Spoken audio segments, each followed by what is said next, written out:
Muy buenos días, qué alegría poder encontrarnos esta fría mañana,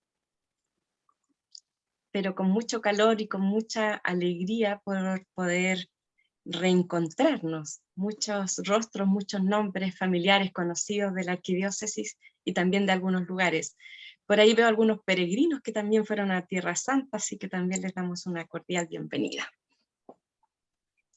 Como pueden ver, ya está Fray Sergio con nosotros, así que estábamos esperando hacer todas las conexiones pertinentes para poder iniciar esta jornada, para que podamos ser fieles a los tiempos y poder enriquecernos con toda la experiencia que queremos hoy día dar inicio.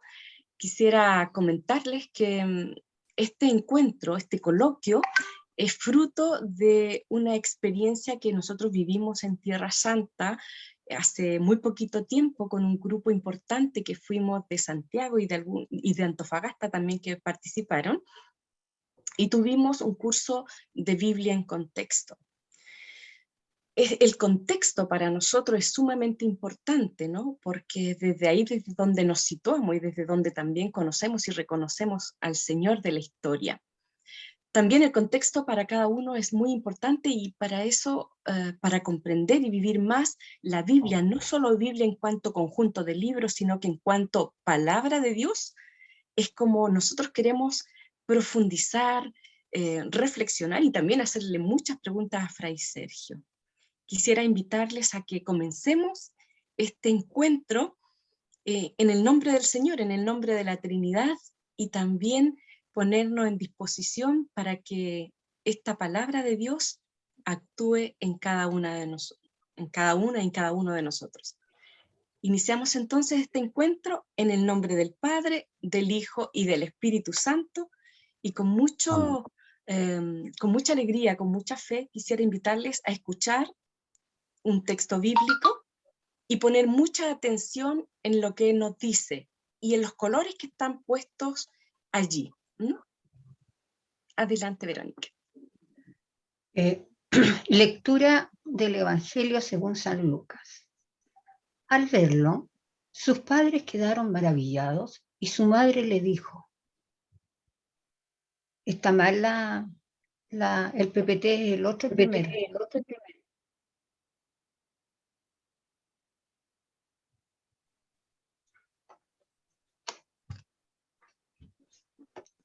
Sus padres iban todos los años a Jerusalén en la fiesta de la Pascua. Cuando el niño cumplió 12 años, subieron como de costumbre y acabada la fiesta, María y José regresaron. Pero Jesús permaneció en Jerusalén sin que ellos se dieran cuenta. Creyendo que estaba en la caravana, caminaron todo un día y después comenzaron a buscarlo entre los parientes y conocidos. Como no lo encontraron, volvieron a Jerusalén en busca de él. Al tercer día lo hallaron en el templo en medio de los doctores de la ley, escuchándolos y haciéndole preguntas. Y todos los que oían estaban asombrados de su inteligencia y sus respuestas. Al verlo, sus padres quedaron maravillados y su madre le dijo: hijo mío, ¿por qué nos has hecho esto? Piensa que tu padre y yo te buscábamos angustiados. Jesús les respondió: ¿por qué me buscaban? ¿No sabían que yo debo ocuparme de los asuntos de mi padre? Ellos no entendieron lo que les decía. Él regresó con sus padres a Nazaret y vivía sujeto a ellos. Su madre conservaba estas cosas en su corazón. Jesús iba creciendo en sabiduría, en estatura y en gracia, delante de Dios y de los hombres. Palabra del Señor.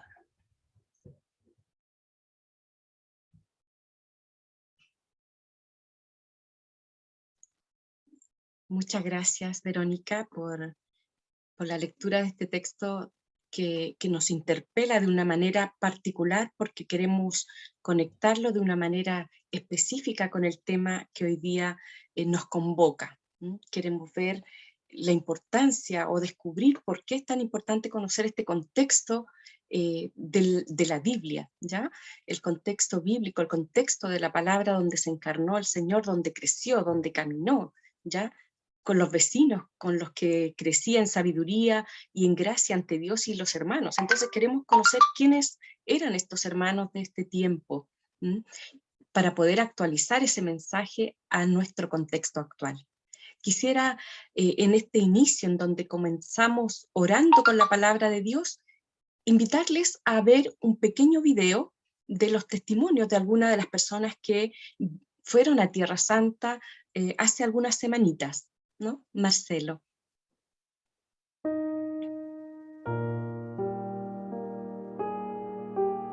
Muy buenas tardes, mi nombre es Ana Adela González Zapunar.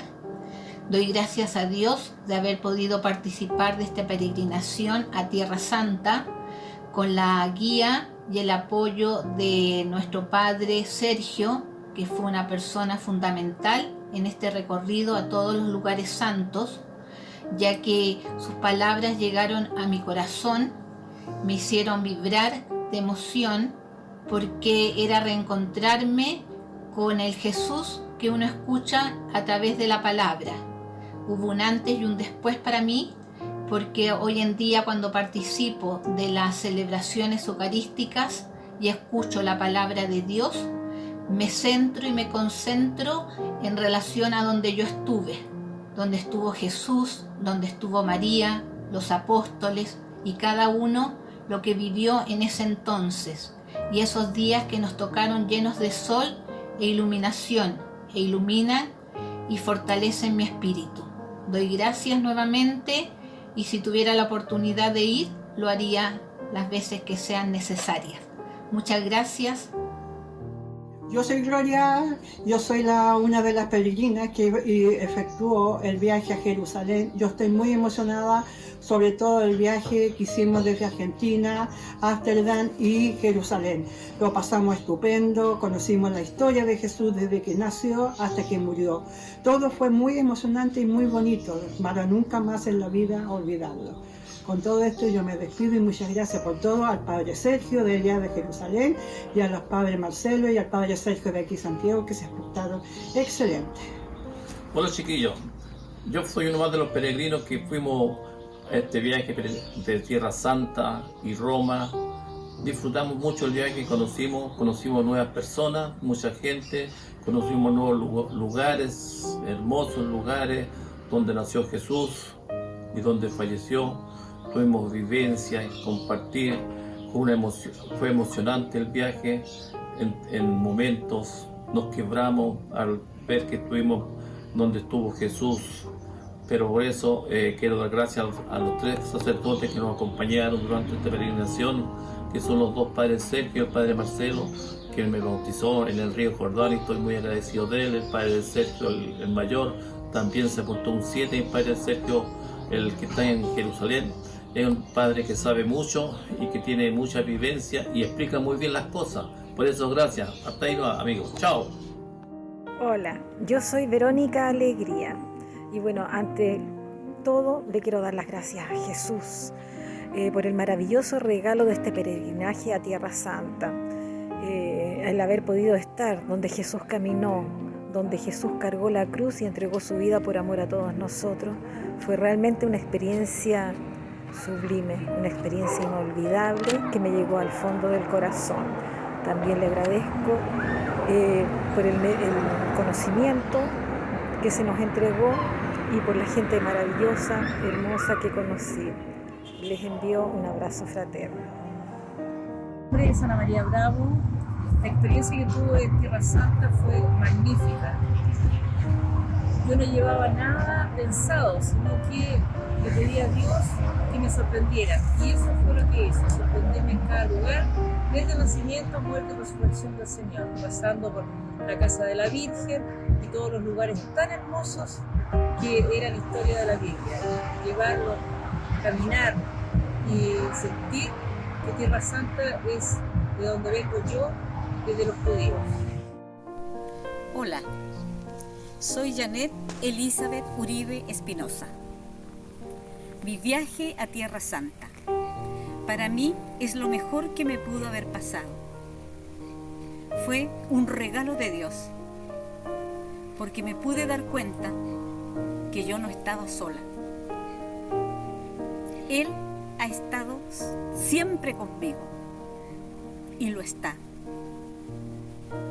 Es por eso que hoy tengo clara mi misión.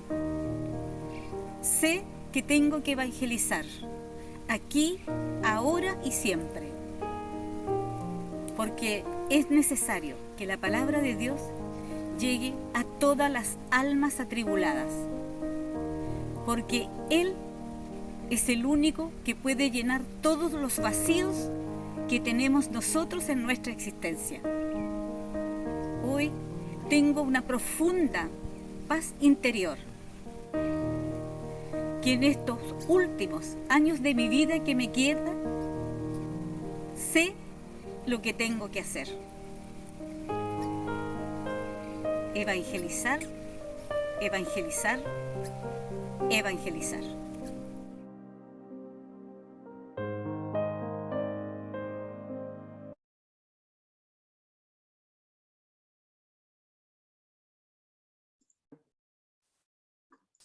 Agradecemos los testimonios de nuestros queridos hermanos y hermanas que nos han compartido sus vivencias en Tierra Santa. Realmente es muy conmovedor. Todos los que somos apasionados por Jesucristo, verdaderamente nos cambia la vida vivir esta experiencia directa, ¿no? Por los caminos donde estuvo el Señor. Quisiera invitarles ahora a conocer a quién nos va a acompañar en la reflexión y en la profundización de este tema. Fray Sergio Olmedo. Él nació en Santiago y antes de ingresar a la orden estudió turismo. En 1992 ingresó a la orden franciscana a la custodia de Tierra Santa en Medio Oriente. Estudió la filosofía en Belén y la teología en Jerusalén. Desde 1999 su misión es acompañar peregrinajes en los lugares santos como guía asistente de peregrinos.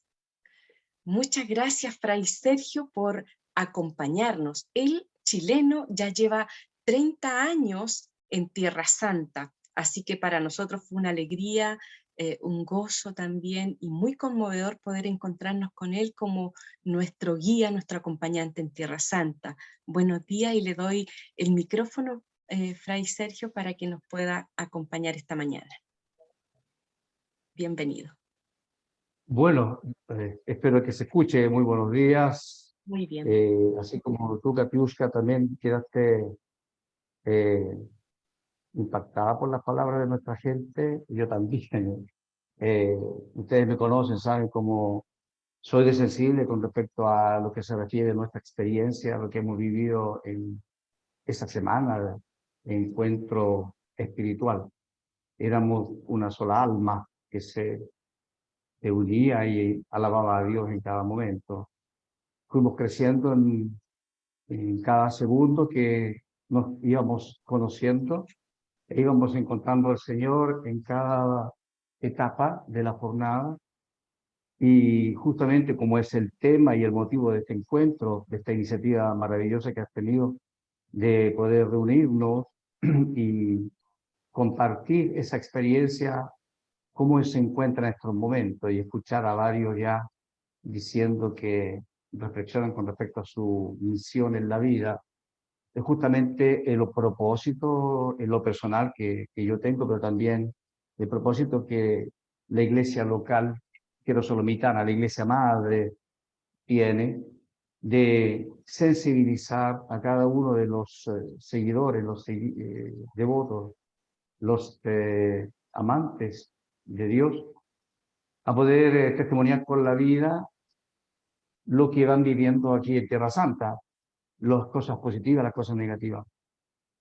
Y por supuesto que el encuentro que hemos tenido ha sido un encuentro profundo y eterno.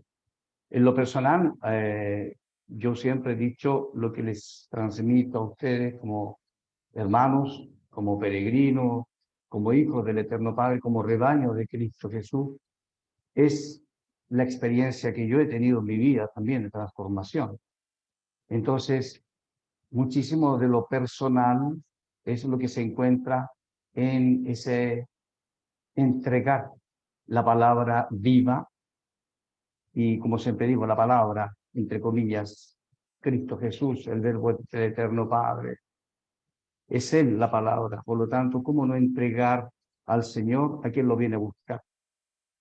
Y ciertamente cada lugar santo otorga la gracia santificante porque está completamente impregnada de la bendición del Padre Eterno. Recordemos que Dios se reveló en estos lugares santos. Dios se revela, Dios se manifiesta, Dios se da a conocer a su criatura amada por excelencia, nosotros los seres humanos. Y la humanidad no tiene otra cosa que retribuir ese amor, por supuesto. Yo creo que cada uno de nosotros tenemos una vivencia especial, un encuentro único con el Señor, que nos hace intensificar más quizás el poder expresar cómo yo vivo mi amor por Dios, cómo yo me empeño, no solamente trato, sino que como yo me empeño en poder entregarle al Señor mi vida, todo lo que me da. Y es satisfactorio, es realmente reconfortante escuchar las palabras de ustedes, porque conociéndolos y recordándolos a cada uno, sé lo que significó cada momento para algunas personas, vivir un encuentro y un desencuentro a veces en el mismo lugar. Primero el desencuentro con el lugar, con el sitio, con lo que se refiere al contexto. Y de ahí viene el encuentro, la información, todo lo que se hace para al final caer de rodillas y adorar a Dios en el lugar. Y eso expresarlo continuamente en nuestro quehacer cotidiano. Es tan bonito escucharles, verles en el tiempo, después cuando pasan los años. Como tú decías en la presentación, ¿no? Desde tantísimos años ya acompañando peregrinajes. Y hasta el día de hoy, de repente, la gente me manda mensajes, me busca, me encuentra y me expresa su experiencia, lo que vivió, lo que están haciendo ahora. Entonces, yo pienso que cada uno de ustedes ciertamente ha sido inscrito en el libro por Dios Todopoderoso para poder cumplir la misión de enriquecer a muchas otras personas que necesitan a Dios. La importancia, ¿no? Y el tema que nos reúne hoy día es un tema que valora todo lo que se ha hecho en la historia en estos 2000 años de la existencia de los discípulos de Jesús, que somos nosotros, el rebaño del Señor. Todo este proceso de búsqueda, de reencuentro, de entendernos y de entender quiénes somos nosotros. ¿Por qué esa preocupación por Dios? O mejor dicho, esa preocupación de Dios hacia nosotros, ese amor tan intenso al punto de darnos a su propio Hijo. Y ese mismo Hijo entregarse por entero al Eterno Padre y al mismo tiempo por amor a nosotros, y enviándonos el amor para siempre en el Espíritu Santo, inundándonos de él mismo. O sea, la Santísima Trinidad obra en nosotros en una manera muy activa y continua, permanente. Y el contexto, el lugar, yo agradezco muchísimo, y siempre lo digo, ¿no? Cuando hacemos los peregrinajes, a los frailes que se interesaron en buscar los lugares santos. Hoy día mismo, por ejemplo, ¿no? Conversaba con un guía local con respecto a cierto lugar de la Visitación, que es donde yo vivo actualmente, ¿no? Santuario, lugar de la Visitación. 1 metro más, 1 metro menos, aquí arriba, aquí abajo. Aquí estoy ahora en el lugar donde nació Juan Bautista. Esta es la casa principal. Y está en restauración actualmente la iglesia porque qué época cruzada está con problemas. Pero ayer hemos celebrado el nacimiento de Juan Bautista. y hemos hecho la veneración de la gruta, donde tenemos el memorial del nacimiento, la natividad de Juan Bautista. Entonces, ¿cómo poder expresar el hecho de que en el tiempo quienes amamos al Señor nos hemos ido preocupando por ir buscando estos lugares en los cuales la tradición local identifica un acontecimiento bíblico o histórico, una narración bíblica, un lugar que hace de memorial porque el lugar nos presenta la atmósfera, nos presenta todo el ambiente rico de esa cultura y de esa época. Entonces, exactamente el evangelio que escuchábamos al inicio, conociendo las costumbres, por qué comen así, qué es lo que comían en esa época, por qué decían esa palabra y no la otra. Son cosas que se han ido descubriendo exactamente en esta búsqueda, pero también yo en lo personal, y ustedes saben, soy más apasionado en amar al Señor que en tratar de poner en duda o empezar a tratar de entenderlo.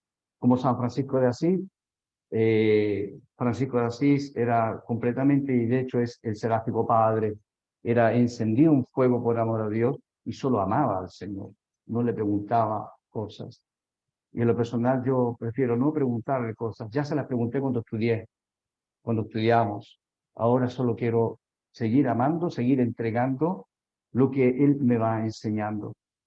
Y estas experiencias que uno va teniendo en los peregrinajes, estos encuentros, con quien lo busca simplemente en una manera tan simple como en la jornada cotidiana, como aquel también que lo busca a través de la razón, a través del estudio bíblico, a través de la comprensión del contexto.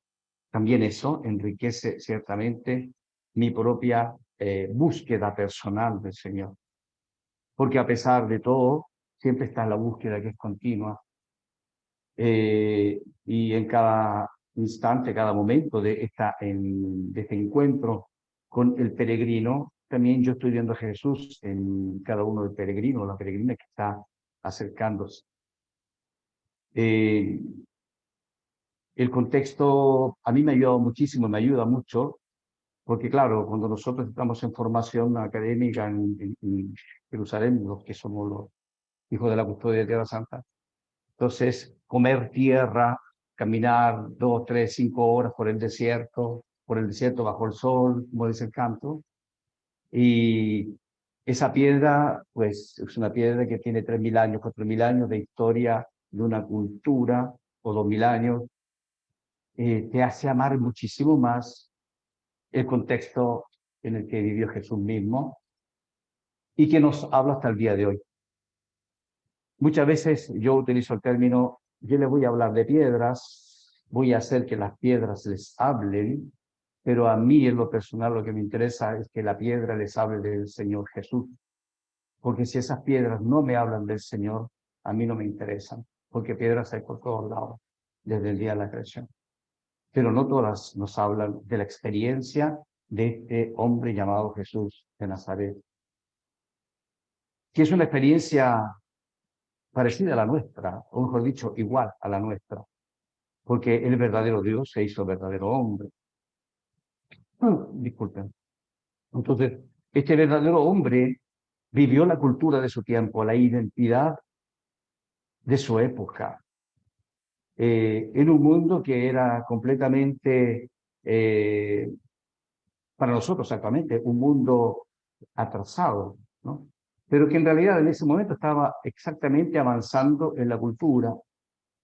Nosotros actualmente estamos buscando siempre nuestras raíces. Y de hecho, aquí en la Iglesia Madre, una de las cosas en las que más se insiste, y ustedes también les traté un poco de enseñar esto, que vivimos acá, es de tener siempre como base de nuestra evolución las raíces, no perder las raíces. Y nuestras raíces son el Señor. Nuestras raíces son la vida, la experiencia de Jesús de Nazaret. Esas son nuestras raíces. Y nuestra iglesia va avanzando, va evolucionando pero sin desapegarse de lo que es el origen, para que pueda mantenerse, ¿no es cierto? Pueda mantenerse viva y florecer cada vez más, ir creciendo en el tiempo. El peregrino, la peregrina de Tierra Santa, imagínense ustedes, son siglos y siglos de experiencia. En el tiempo, los mismos franciscanos que han insistido en modo sigiloso, de bajo perfil, han logrado tantísimo para poder identificar, junto también con otras comunidades y otros también científicos, los lugares santos.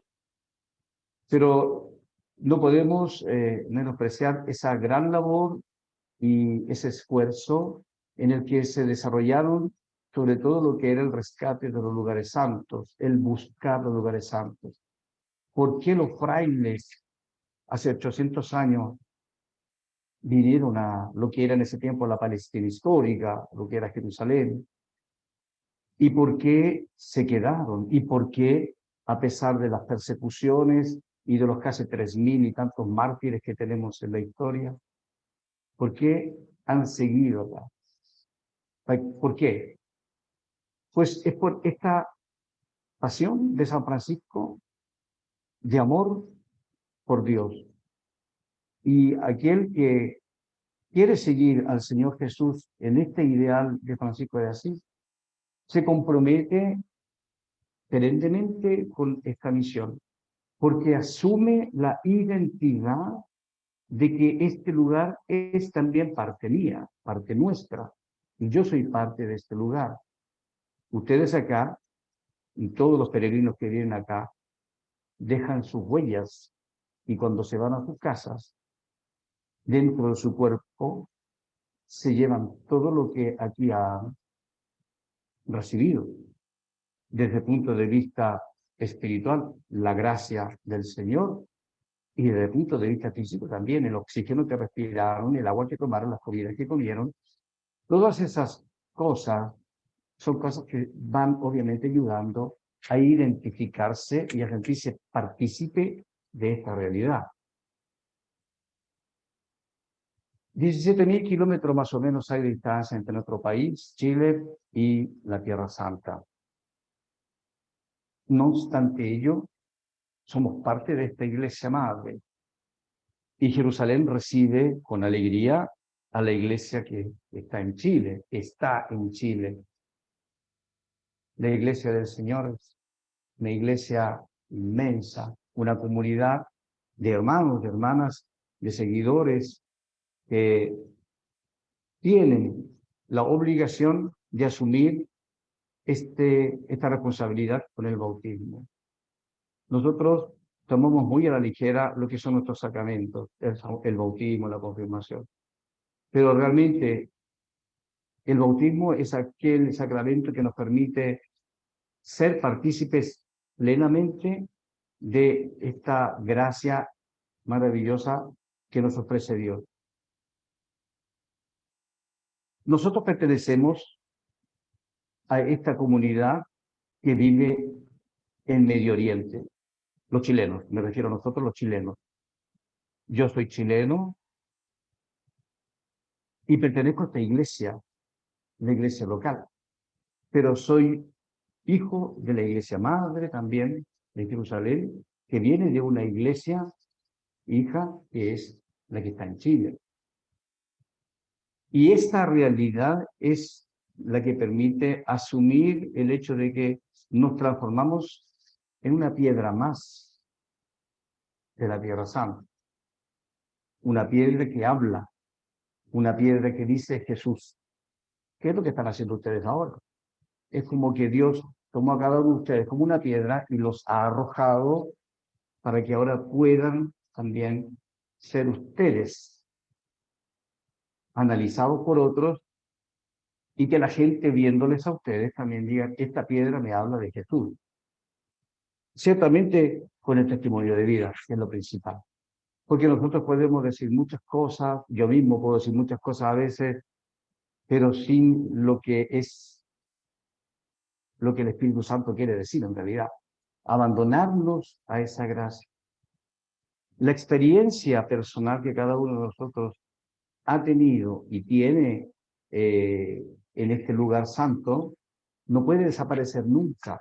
Ustedes sueñan y van a seguir soñando, van a recordar, van a escuchar lecturas y van a retroceder en el tiempo y van a volver aquí.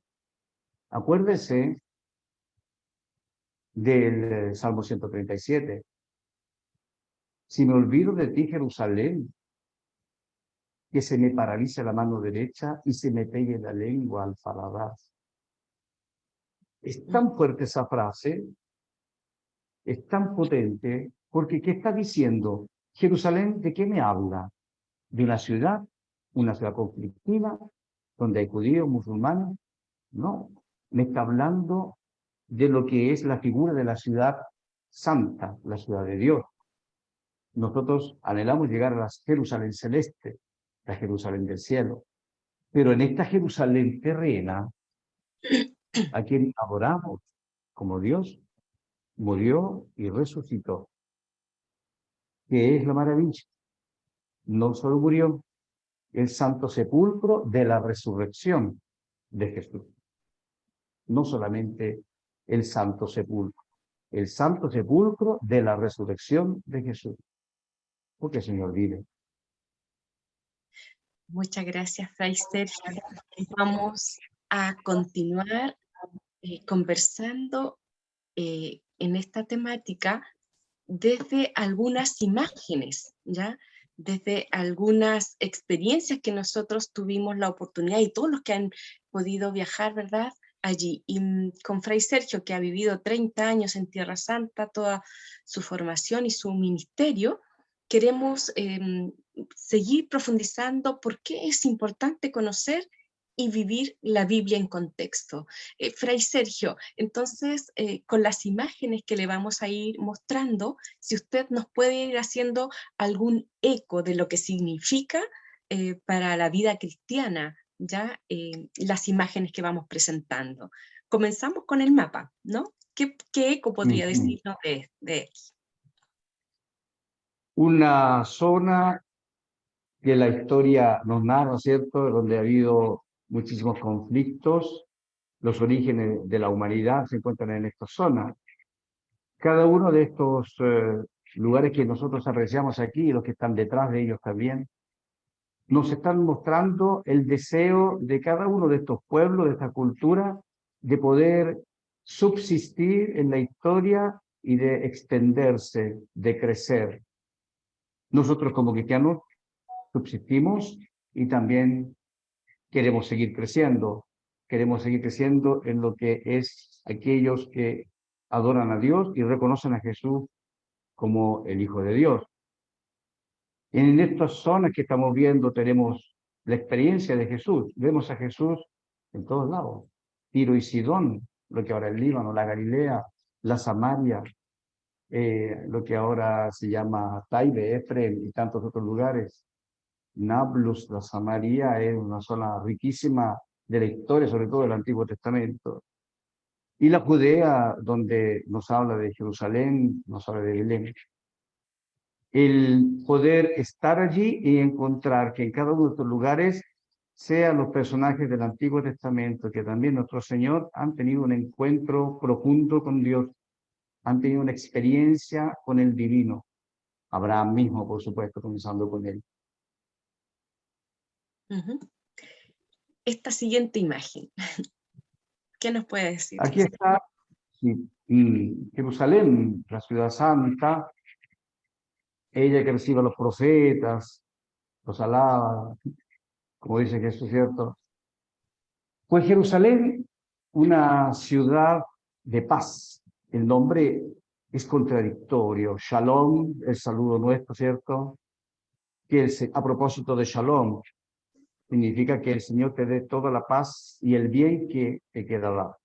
Cuando un judío saluda Shalom, no es solamente hola, es que todo el bien y toda la paz que Dios te quiera dar, te lo dé. Esa es la interpretación del Shalom, que es el saludo de San Francisco de Asís, que también nos hermanos capuchinos, sintetizan con paz y bien. El paz y bien franciscano, el paz y bien franciscano proviene del shalom, en el contexto que toda la paz y el bien que Dios te quiera dar, que te lo dé. Por eso que es tan importante hablar con el shalom. Pues una ciudad que lleva por nombre algo que es tan como aparentemente inalcanzable, justamente por esta contradicción, estos desencuentros culturales en que pues cada uno quiere ser el privilegiado. Un poco el ejemplo de lo que somos a veces los hijos, que queremos ser los privilegiados de los padres, ¿no? Queremos ser siempre los que estemos en primer lugar. Entre los hermanos, a veces luchas entre hermanos, sobre todo cuando somos niños, ¿no? Pero yo veo a eso también acá, estas luchas, estas dificultades, esta ciudad que está llena de historia de tanto tipo y sobre todo la experiencia de Jesús, pues es una ciudad donde se ha versado mucha sangre en la historia. Y se sigue versando también sangre, lamentablemente. Cierto. Continuamos.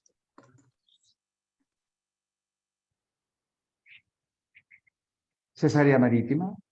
Correcto.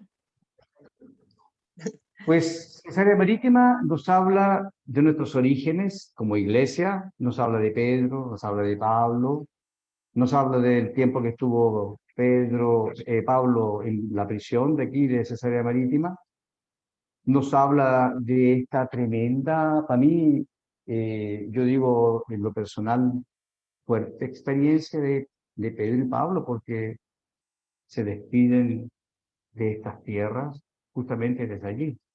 Son embarcados en diferentes periodos, por supuesto, en diferentes tiempos, a Roma, para nunca más volver. Pedro volvió después en la figura de los papas. El primero que vino después era Pablo VI. Pero San Pedro nunca más volvió y obviamente San Pablo tampoco. Cesarea Marítima, una ciudad majestuosa, una ciudad que era rica, que Herodes el Grande la transforma, ¿cierto?, en un balneario donde construye su palacio. Pues ahí está, hecha ruinas. ¿De qué nos habla esto? De la majestuosidad a la cual nosotros pretendemos llegar tantas veces y no nos damos cuenta que somos temporales. Estamos sujetos a las condiciones del tiempo, sujetos a las condiciones de lo que es también la decisión de Dios. Pero el tiempo nuestro en la tierra es limitado. Ahí está la gran Cesarea Marítima, debajo del mar. Muchas gracias. Por aquí. Monte Carmelo. Aquí tenemos al profeta Elías, un hombre que curiosamente en el pueblo judío viene visto como un fanático religioso. ¿Ah? En el pueblo judío israelí. En el pueblo cristiano, pueblo árabe, ustedes saben ya perfectamente de que la iglesia local es árabe. Para la iglesia local es simplemente un gran profeta y muchísimos, así como nosotros tenemos la tradición en Chile de que las mamás visten de Lourdes a las niñas y aquí los visten de San Francisco de Asís, también del profeta Elías, le consagran al profeta Elías a Dios. Un hombre que defendía la verdad. Dios es el Señor, el Yahú. Dios es el Señor. La verdad es el verdadero Dios. Entonces, él muy severo trata de presentar al pueblo que se había alejado de la verdad de Dios, se había dejado llevar y manipular, trata de hacerles entender que el único y verdadero Dios es el Dios de Israel. Y tenemos esta figura hermosa, ¿cierto?, que está ligada con María Santísima. Esta nubecilla que tiene forma de mano, que nos trae la salvación, que nos trae al justo, que nos trae al Salvador. Y nace, por supuesto, la figura de María Santísima del monte Carmiel, del monte Carmelo, del jardín de Dios. Y también, ¿no?, lo que nos comentaba de cómo esta imagen había sido donada por un chileno, ¿verdad? Que siempre Esta imagen es en torno allí. La estatua es de bronce de 1894. Fue traída, perdón. Es que estoy en Chile también ahora. Entonces, fue traída por la Marina chilena. Sí, Mm, por la Marina perfecto. chilena fue traída en esa época, 1894. Acá tenemos el balneario, ¿cierto? Desde el Monte Carmelo, todo esto es el Monte Carmelo. A mitad de estos hermosos jardines se ve el templo de esta secta de los Bahá'í, una secta sincretista, nacida por ahí por el siglo XIX, a fines del siglo XIX, salida del Islam, por supuesto. Tiene mucho secretismo también esta secta, y entonces ellos adoran a Dios en el silencio y en la belleza. Entonces, un poco lo que son los jardines de Babilonia también han hecho esta imitación de estos hermosos jardines que son parte del Monte Carmelo. Monte Carmelo, recuerden que tiene 30 kilómetros de largo, entre 6 a 8 kilómetros de ancho, y va desde los 150 a los 525, 150 kilómetros más o menos de altura. Esta es la parte cerca del mar Mediterráneo, por lo tanto aquí estamos a unos 150 o 200 metros de altura más o menos. Una cosa que me llama la atención a mí y en lo personal, lo de el templo, perdón, no mezquita, el templo Bahá'í, es que en el interior no hay nada, solamente hay alfombras y una reja que separa donde la gente puede observar en silencio, y del otro lado simplemente hay plantas y flores y adornan el centro de espiritualidad. Ujú. Al Muchas gracias. frente, donde está el mar Mediterráneo, esa zona, a pesar que hay muchísima bruma, pero es importantísimo porque ahí tenemos la extensión de Haifa, tenemos San Juan de Acre, tenemos detrás de eso el Líbano, Ciro y Tidón.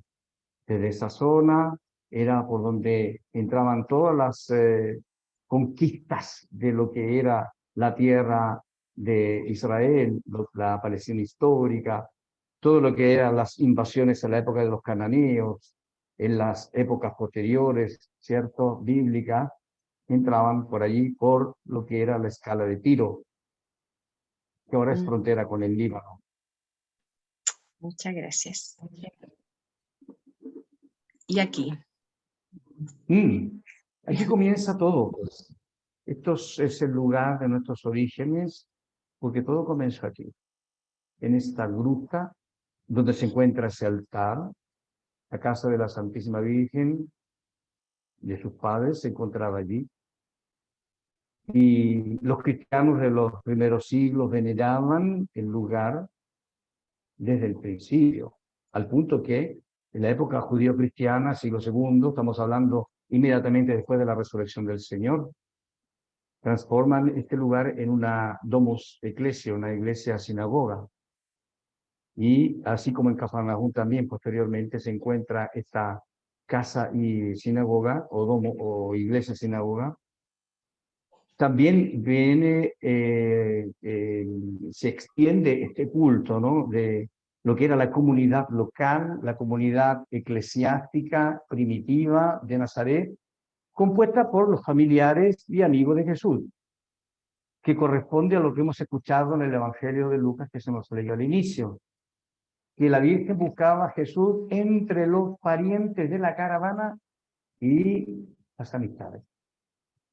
Y era la caravana que estaba viniendo, oyéndose hacia el norte. Entonces, no son dicherías, no son invenciones cuando la iglesia local, la tradición local de Nazaret, dice que era compuesta la iglesia de Nazaret por los familiares mismos de Jesús, algunos familiares que vivían en esa zona, los primos hermanos. Tenemos toda esta interpretación de los hermanos de Jesús, por supuesto, pero es la iglesia primitiva de los judíos cristianos, y la basílica que se ve en modo tan majestuoso es aquella que encierra parte de lo que era edificio cruzado, que se pueden apreciar las piedras de la basílica de la época cruzada del siglo XII, hecha por Tancredi, y que se extiende por alrededor de la iglesia bizantina y, por supuesto, la gruta casa de María Santísima, el lugar de la Anunciación, el lugar de la Encarnación. Como les decía, había una escalera que unía esta gruta con la casa misma. Por lo tanto, la casa misma es donde está el altar del presbiterio y se unía con esta gruta que quizás en ese momento serviría para guardar la despensa. Recordemos que en toda casa, y sobre todo porque ahí están los restos arqueológicos, esto ya es arqueología, tenemos los restos arqueológicos de la Nazaret de la época detrás de esta gruta y alrededor, donde hay silos para lo que es el trigo, los pozos para el agua, las cisternas de agua y ciertamente también otros lugares de trabajo, ¿no es cierto? Hornos, por ejemplo, que son parte de un museo que se encuentra en la parte trasera, donde hacían el pan. Entonces, Nazaret habla mucho. Las piedras aquí nos hablan de Jesús, nos hablan de su mamá, nos habla de San José, por supuesto, también. Sí, es muy conmovedor, ¿no? Conocer esta gruta, ¿no? Donde era parte de la casa.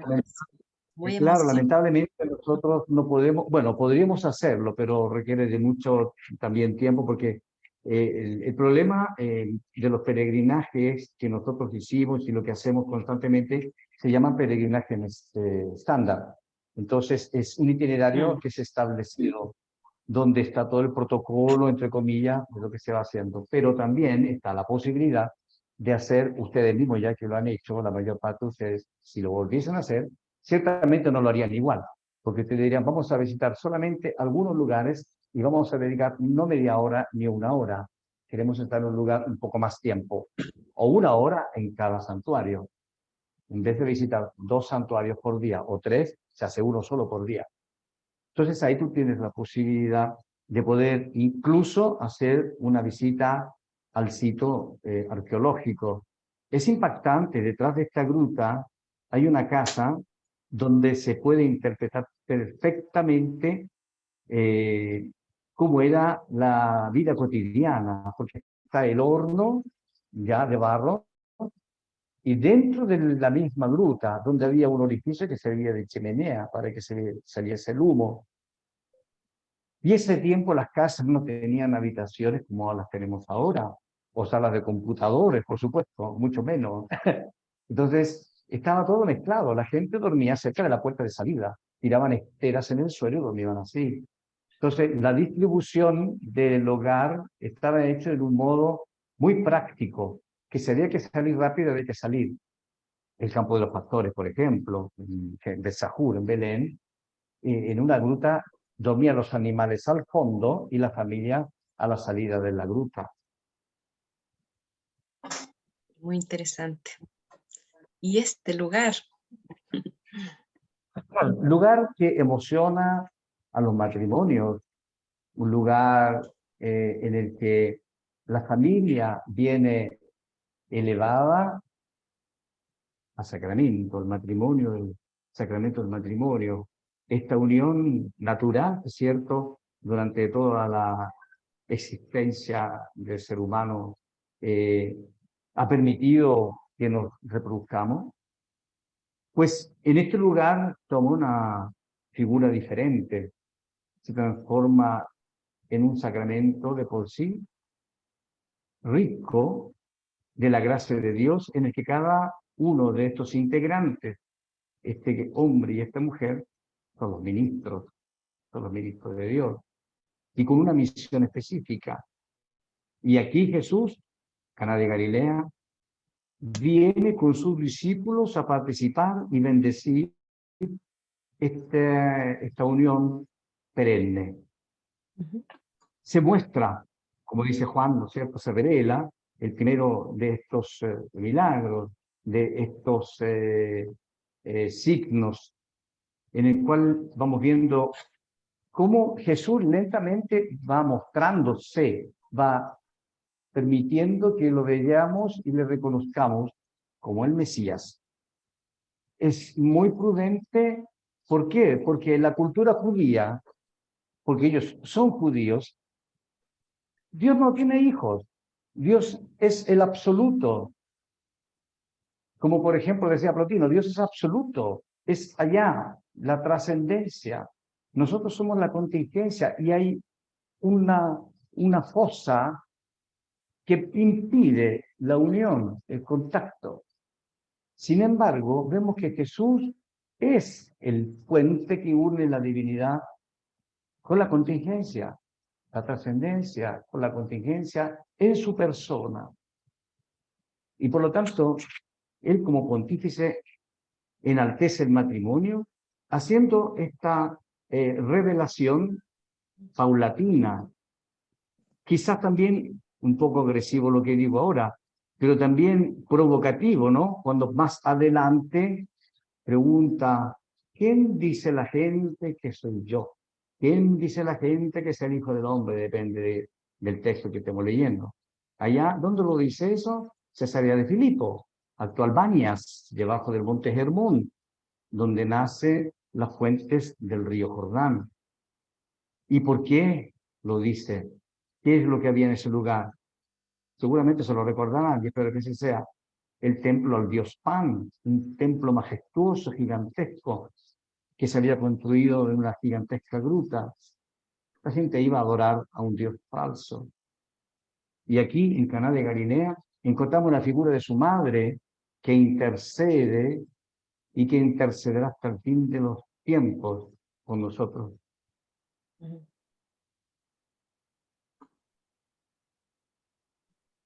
Ahí vemos un silo. Ese orificio es un silo de trigo. Estamos en el techo de lo que sería la casa de la Sagrada Familia. Y digo sería porque obviamente ha sido transformado, pero en el tiempo, en 2000 años, ha tenido una serie de transformaciones. Pero de todas maneras, esta roca es parte de una gran gruta, ¿ya? Se puede recorrer por debajo, el interior, y al estar dentro, abajo, se ve esta luz que terminaba en un silo de trigo. Son dos, a la derecha, debajo de la imagen de Jesús, hay otro también silo más pequeño, y otro más grande acá, de época bizantina, época del siglo V, se construyó también ahí algo. En cambio, lo que llama también la atención es esta piedra oscura a mano izquierda mía, debajo de la imagen de San José. Lo vemos que es un bautisterio de época romana del siglo I. Perdón, el lugar era un silo y al costado una cisterna del siglo I, que fue transformada en el siglo II en un bautisterio. Por lo tanto, los años 100 es transformado en un bautisterio. Y esto nos permite identificar que se transforma en un lugar de culto esta otra zona que se encuentra a pocos metros del lugar de la Anunciación, porque estamos siempre en el mismo complejo. Estamos en la aldea de Nazaret, saliendo de este lugar, nos encontramos a unos 70 metros hacia abajo, con lo que sería la casa de María Santísima. Entonces, tenemos dos sitios que vienen venerados por los primeros cristianos, que vienen visitados y que posteriormente vienen transformados en lugar de culto. Posteriormente, pero inmediatamente, estamos hablando del siglo II. La comunidad judío-cristiana. De hecho, es aquí, en Nazaret, donde nosotros identificamos el concepto de la comunidad judío-cristiana. Porque celebraban el Shabbat y al mismo tiempo continuaban con la Eucaristía posteriormente.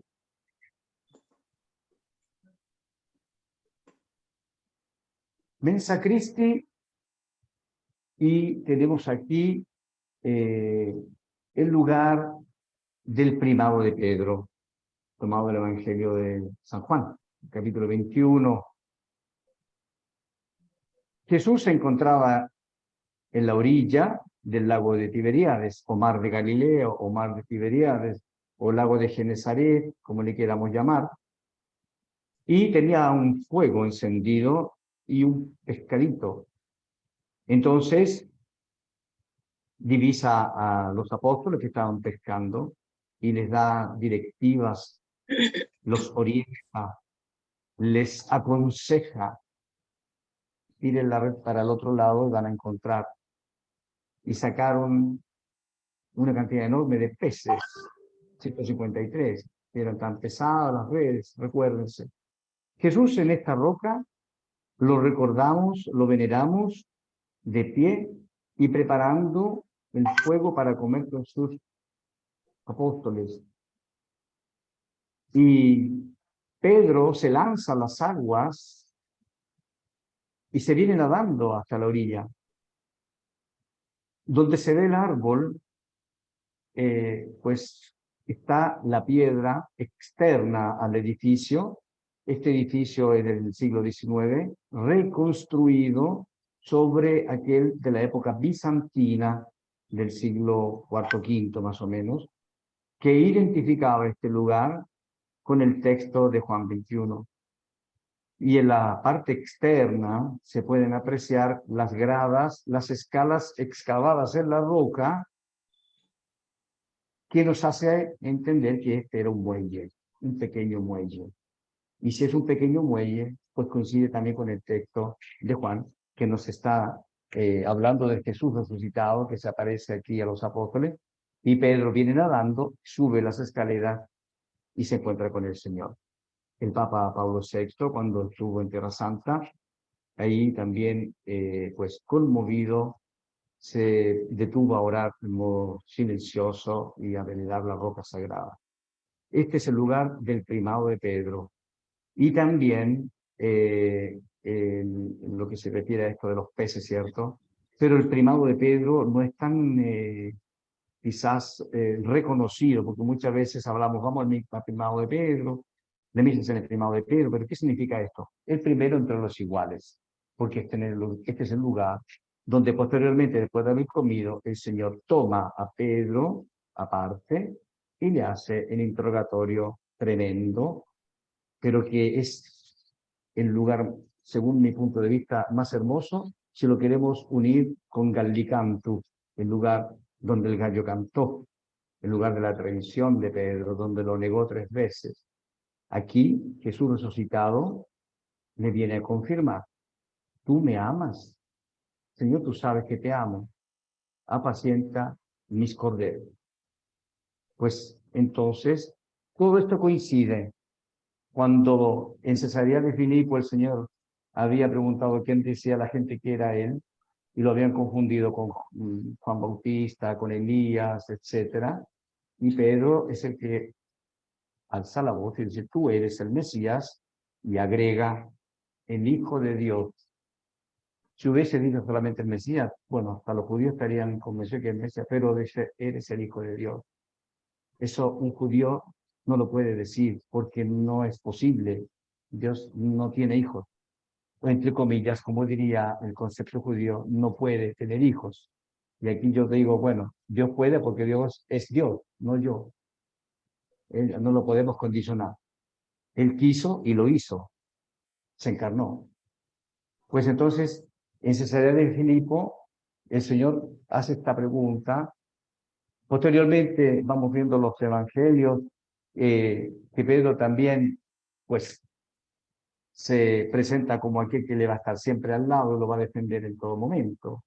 Pero el Señor también le avisa, pues, está bien, pero tú antes que cante el gallo me habrás negado ya también 3 veces.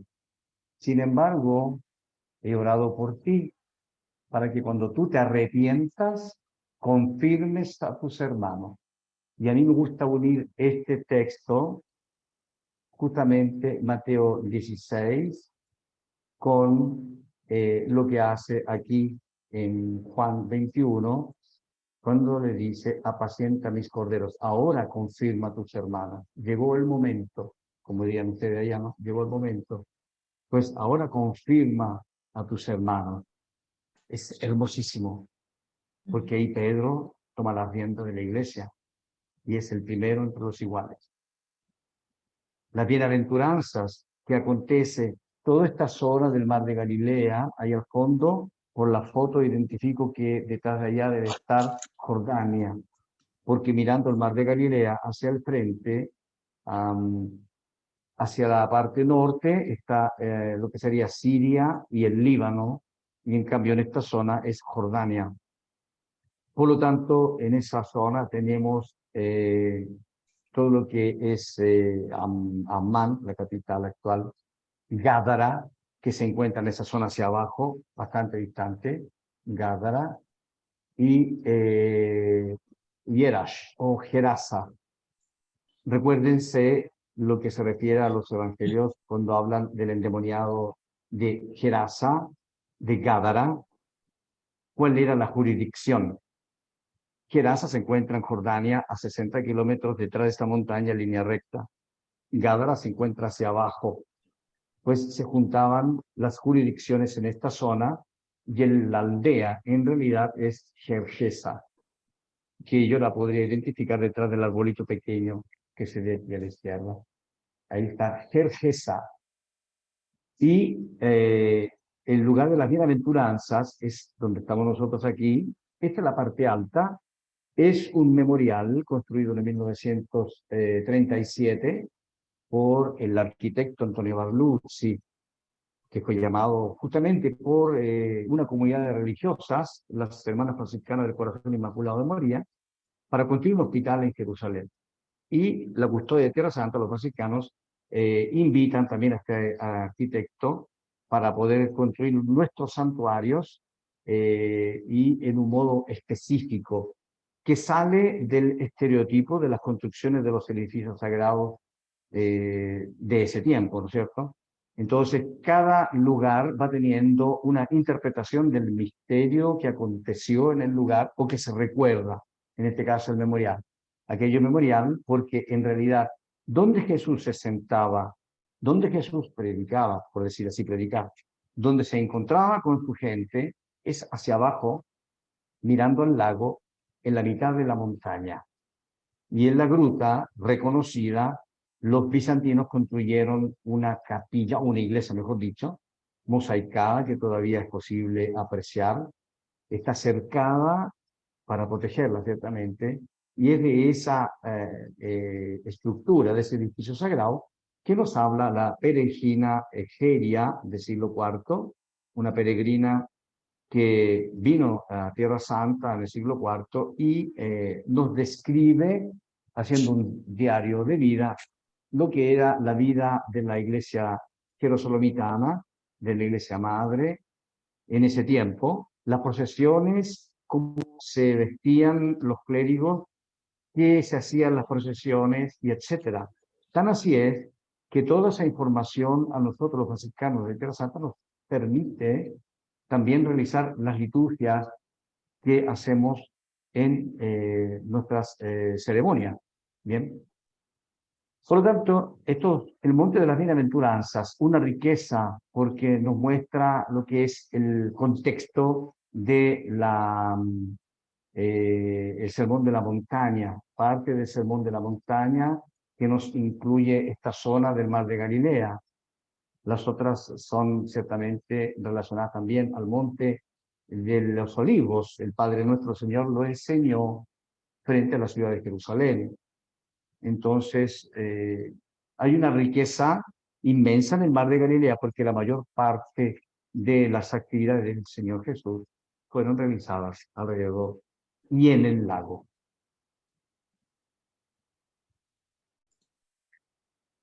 Kefarnehum, el pueblito de Nahum.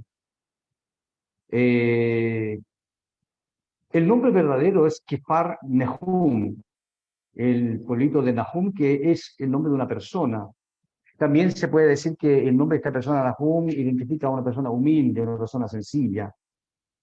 Lo que estamos apreciando son la sinagoga de piedra blanca, de piedra caliza, construida a fines del siglo IV, iniciando el siglo V, sobre la sinagoga de la época romana del siglo I, por lo tanto, la sinagoga a la cual entra Jesús, en la cual expulsa al demoniado, Esta sinagoga se encuentra a unos 30 metros de la casa de Pedro, que es este edificio en forma octogonal, donde está la palmera.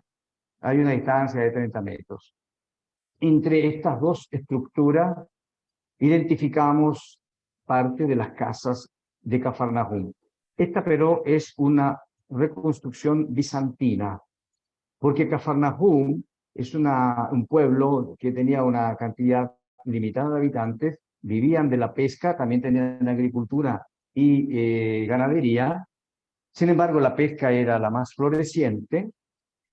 Todo lo que se pescaba del mar de Galilea se extraía y se llevaba sobre todo a Tariquea, o sea, a Magdala. Y en Magdala, que se encuentra frente a Cafarnaúm, venía salado el pescado.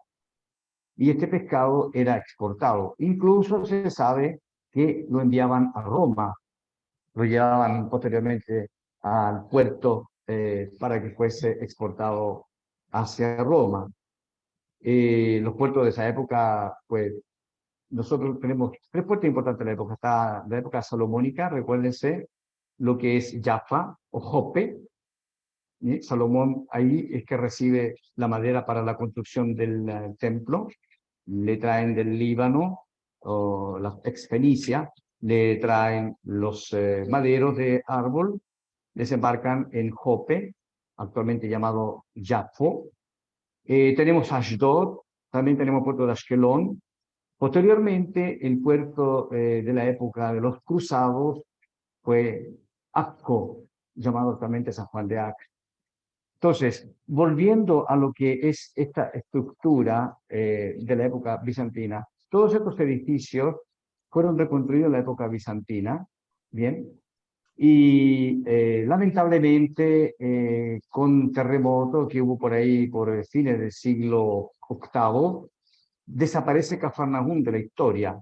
Es un gran terremoto porque toda esta zona del mar de Galilea se encuentra en lo que se llamaba el Valle del Rift.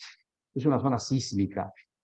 De hecho, entre el 2015, me parece que fue 2015 o 2016, yo viví ahí 3 años antes de venirme aquí a Incarem, en Jerusalén. Teníamos durante 1 mes y medio terremotos todos los días, grado 3, grado 4, y a nosotros los chilenos nos hacen cosquillas. Pero para, digamos, nosotros aquí en Tierra Santa no es normal. Entonces desaparece Cafarnaúm, después de haber sido un pueblito que ha tenido un cierto prestigio en la historia, donde vivían estas dos comunidades, la comunidad judía fiel al judaísmo y la comunidad judía que seguía a Jesús. Por lo tanto, la iglesia de Cafarnaúm.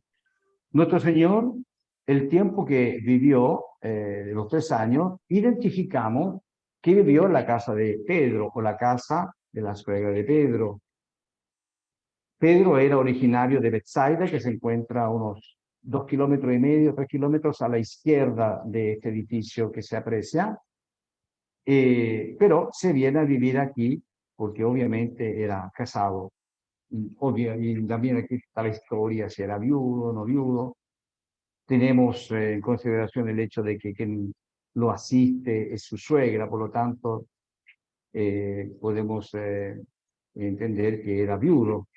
La cosa es que nuestro Señor, y esto también es importante, ustedes que estuvieron aquí, los peregrinos, acuérdense que detrás de este edificio octogonal, que en realidad tiene la forma de una barca, encima de la casa de San Pedro, está el octágono construido por los bizantinos. Debajo de ello tenemos la estructura de la casa del siglo IV, que era una especie de cuadrado, donde encontramos a la Domus Ecclesia, una casa iglesia, y alrededor de ello, también debajo de ello, tenemos estas estructuras que componían la casa en sí, que eran estas habitaciones, los bloques de piedra grande, la entrada al patio, y de este patio se entraba a diferentes apartamentos. Es como decir un sitio con diferentes apartamentos. El lugar donde nuestro Señor vivió es el que fue transformado en sagrado y se identifica por lo que son sea, los colores del estuco de color rojo, típico de la época judío-cristiana, como también de elementos que se encontraron en las excavaciones arqueológicas, que van incluso antes del periodo romano del siglo I, algunos instrumentos de cocina, por ejemplo. Al excavar Cafarnaúm, los franciscanos a propósito, padre Freda, padre Virgilio Corvo, y también arqueólogos alemanes que les ayudaron e italianos, identificaron piedras y diferentes elementos con el nombre del Mesías, Adonai, Jesús y Kefa, en lengua aramaica, siriaca, latina y griego.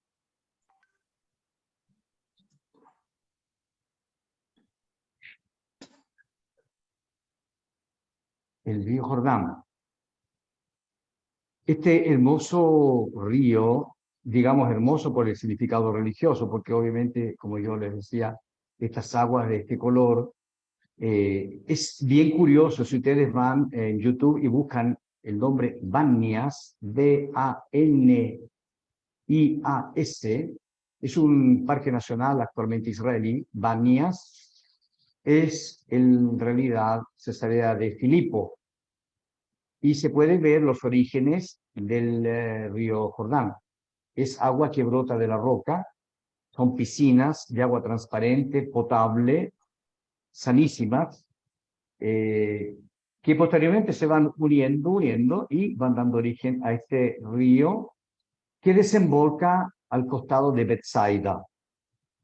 Todo ese recorrido lo ha hecho siendo agua potable, pura, transparente, se va poniendo un poco verde en el camino porque va recogiendo los elementos de la zona, la vegetación y también la flora, todo ello, lo arrastra, desemboca en el mar de Galilea, el agua se pone verde, por lo que también compone esto.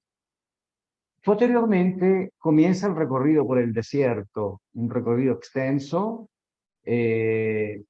y adquiere este color porque es el sedimento de la tierra, de las montañas. Imagínense ustedes ahí en esta fotografía, y cuando estuvimos nosotros, en el mes, el año pasado subió de 8 metros de altura más o menos el río Jordán. O sea, estas palmeras solamente se veían las hojas de arriba, todo estaba bajo agua.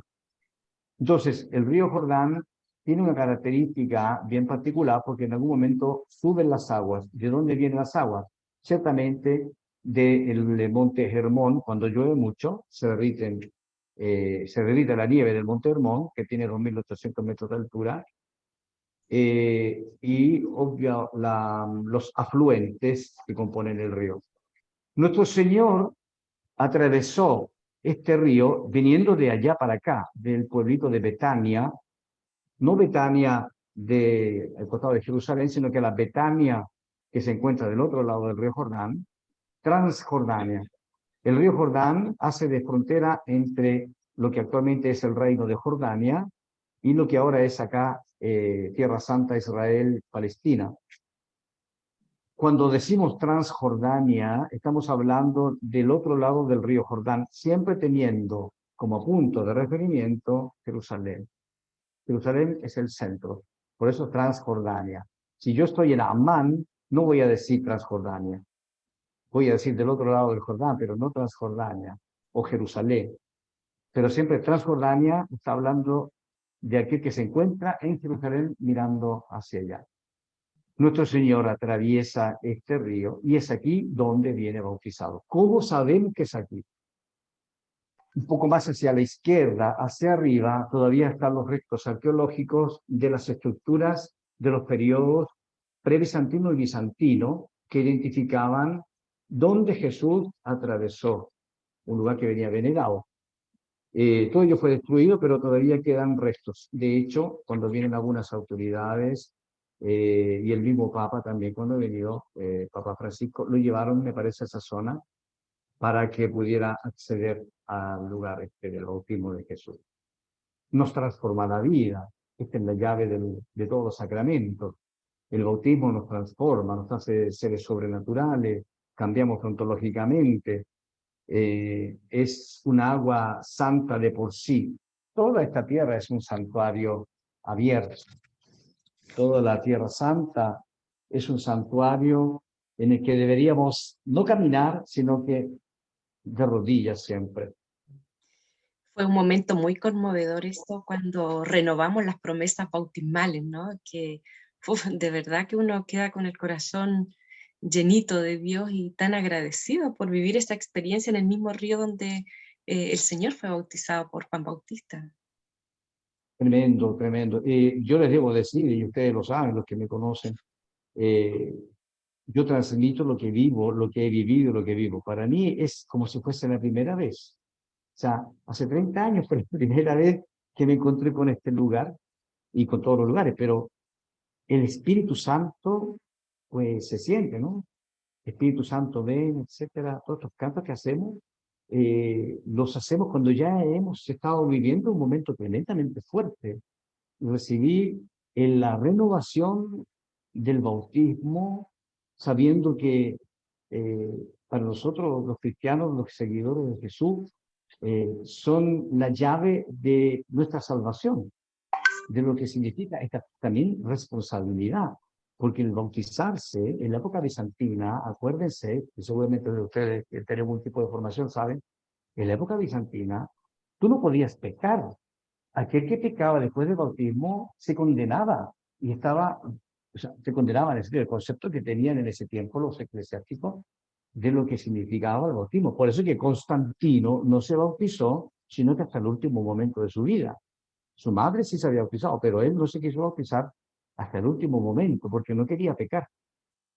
Entonces tenía todo un proceso de reconciliación, entre comillas, para poder rehabilitarse en la comunidad eclesial.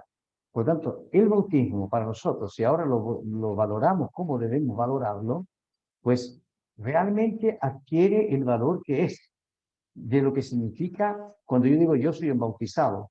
Cuando yo digo un bautizado no puede hacer eso. Un bautizado no puede andar promoviendo el aborto como lo anda haciendo ahora otro señor por allá, a ciertas autoridades, o promoviendo guerras como lo hace el otro. Un bautizado, tú tienes el Espíritu Santo, tú eres un tabernáculo viviente, con piernas, pero es un tabernáculo del Espíritu Santo y andas haciendo el mal. O sea, esto no puede ser. Hay una contradicción ontológica y es allí donde tenemos que nosotros realmente entrar en esta dimensión del concepto del significado del bautismo, mi compromiso con Dios, mi compromiso con Cristo. Ay de mí, si no cumplo realmente lo que me he propuesto y que el Señor me ha propuesto y que yo he aceptado.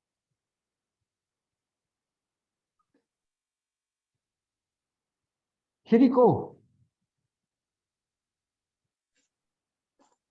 Tantas cosas de Jericó. Saqueo, la casa de Saqueo. Este es un edificio hecho por Antonio Barluzzi también, intocable. Solo se puede remodelar, pero no se puede destruir para hacer uno nuevo, porque es una obra maestra de Antonio Barluzzi. Jericó, Jerijo, la ciudad de la luna, o Areja, en árabe, la ciudad perfumada. Nos encontramos a unos 30 kilómetros de Jerusalén, estamos en el desierto pleno, frente al Mar Muerto. Comenzamos a descender a los menos 380 metros bajo nivel del mar Mediterráneo, para posteriormente el Mar Muerto estar a menos 400 metros, con un calor tremendo que puede llegar a los 60 grados en algunas oportunidades, seco, muy sequísimo. Pero Jericó es un oasis, es un oasis. ¿Y en Jericó qué tenemos? Tenemos el sitio histórico, arqueológico, bíblico, que nos relata el libro de Josué. Recuérdense la conquista de Josué, que entra atravesando el río Jordán, justamente, que lo acabamos de ver. Y en Gálgala se establece y de ahí comienza a conquistar. El primer lugar en el que lo vemos es en Jericó. Un pueblo o una ciudad, mejor dicho, porque de 8.000 años, que se encontraba construida en una cima, una meseta, amurallada, protegida, y era un símbolo, una ciudad símbolo para lo que era la seguridad y la fuerza de las tribus de los pueblos locales de esa época. Y para el pueblo de Israel, una conquista importante porque viene siendo la primera. Jericó nos habla de todo este proceso del pueblo de Israel, desde su llegada, ¿no es cierto?, a la tierra prometida, donde comienza a conquistar, a construir casas, a vivir en casas que no construyeron, a beber agua de pozos que no excavaron, a comer comida que no sembraron, etc.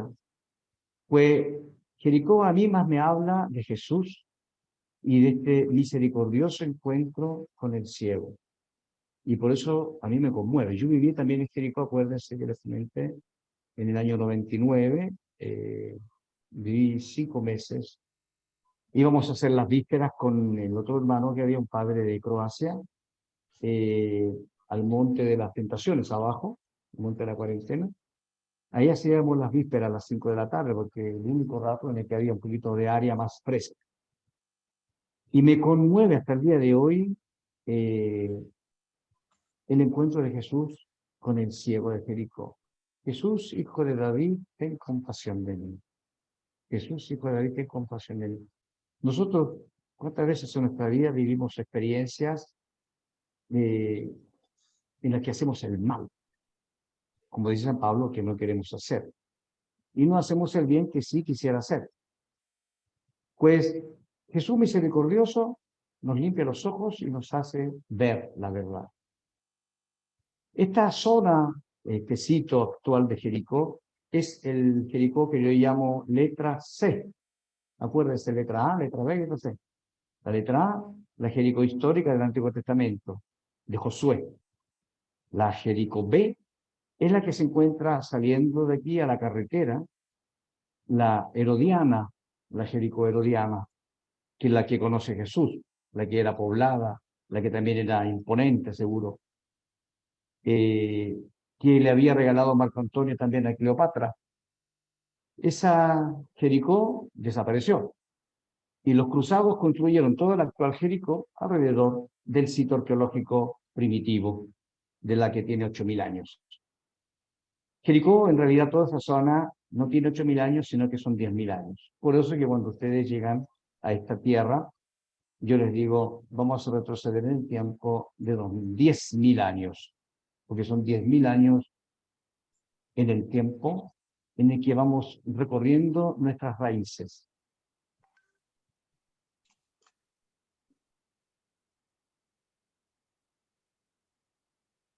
El Mar Muerto, a menos 400 metros bajo el nivel del mar Mediterráneo, una gigantesca fosa que se origina justamente a lo que era el Valle del Rift.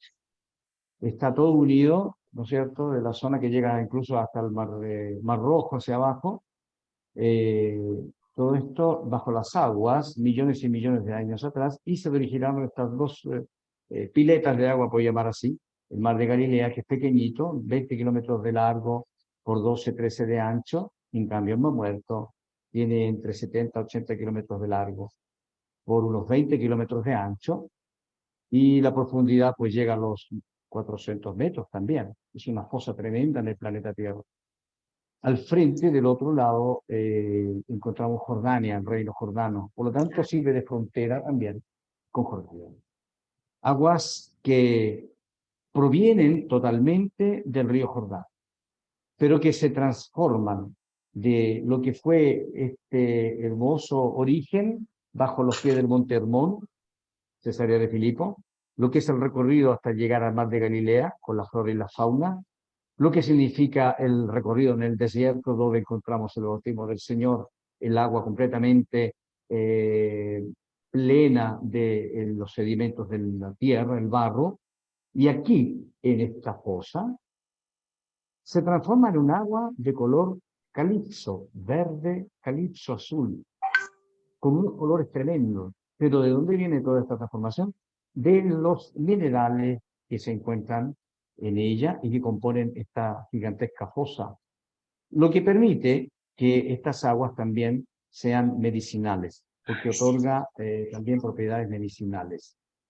Reumatismo, artrosis, problemas de todo tipo, ayuda muchísimo esto. Y de hecho, actualmente se están sacando una serie de elementos, de productos para poder ayudar a la salud de las personas, ¿no? Muchas veces se dice, van a ir a comprar las cremas. No me gusta que digan eso, porque en realidad no es que son cremas para embellecer, son productos de salud, que también hay otras cosas, sí, pero la mayor parte son de salud. Hay personas que incluso han tenido problemas graves en la piel de acné y otro tipo de cosas. Y ahí encontramos estas propiedades del Mar Muerto.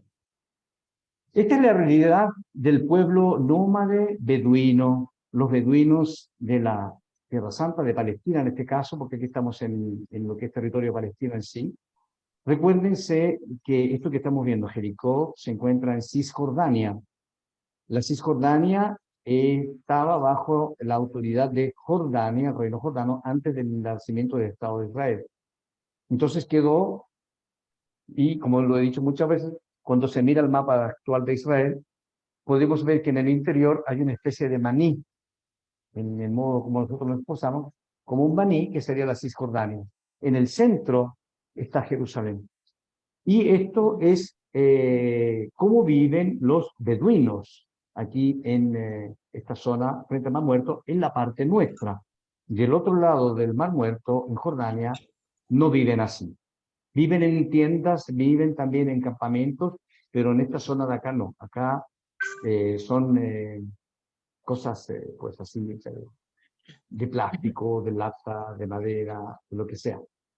No abandonan estos lugares porque tienen los animalitos, la ganadería de los corderos y todo lo que abastece la alimentación a estos pueblos beduinos aquí en la zona de la Palestina.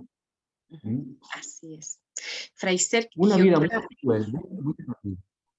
quedan varias Sí. imágenes, pero por asuntos de tiempo solo las voy a mencionar y creo que le vamos a tener que pedir que nos encontremos en otra oportunidad porque Bien, quedamos pues. con ganas. Sí, Pero oh, tenemos algunas preguntas que queremos hacerle bien. desde las personas que están participando. Entonces voy a mostrar las imágenes, pero pedirle a ver si dejamos esto pendiente, alguna instancia en donde nos podamos volver a reencontrar, si usted nos concede esa posibilidad, porque les muestro las imágenes, no las vamos a conversar para que lo dejemos pendiente, pero para que veamos algunas de las que teníamos previstas, ¿ya? Muy bien.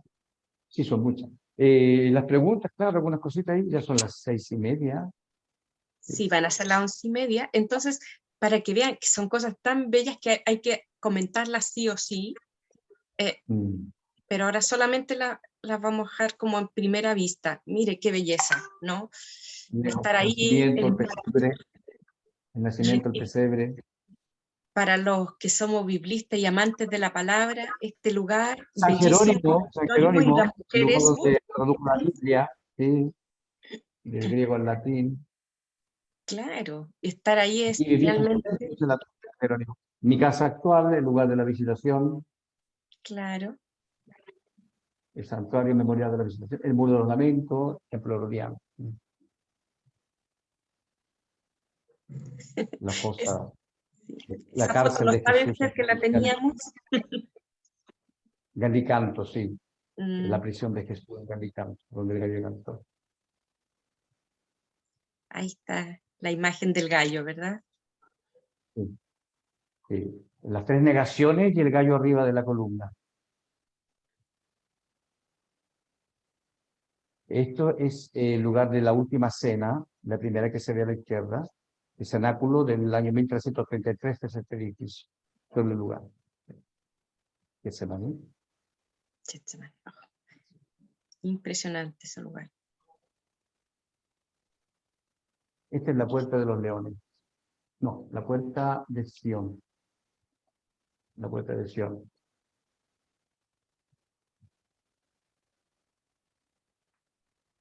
Este es el lugar de la puerta de los leones. Esto sí. O de San Esteban. Betfagé, donde sube el burrito para entrar a Jerusalén. Y también es el mismo lugar donde encuentra a Marta para ir a buscar a María y resucitar a Lázaro. la gruta de la tradición de Judas, Getsemaní, Getsemani,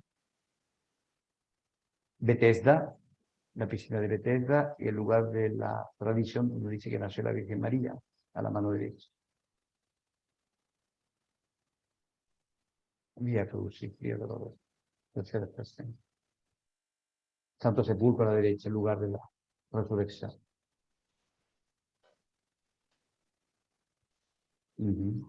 La columna de la flagelación.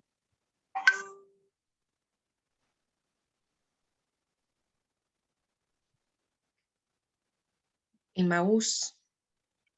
Esto es Emaús. Sí, ahí no se fue, pero es el de Emaús, el verdadero, porque ya les comentaba, hay 5 posibles Emaús. Este es el Emaús Cubeibe, el de las cúpulas. Sí. Hay restos ahí también de una casa de la época romana. Y el camino, el sendero romano.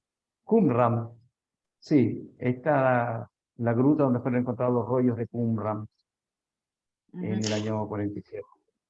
Así es. Ese no han muerto.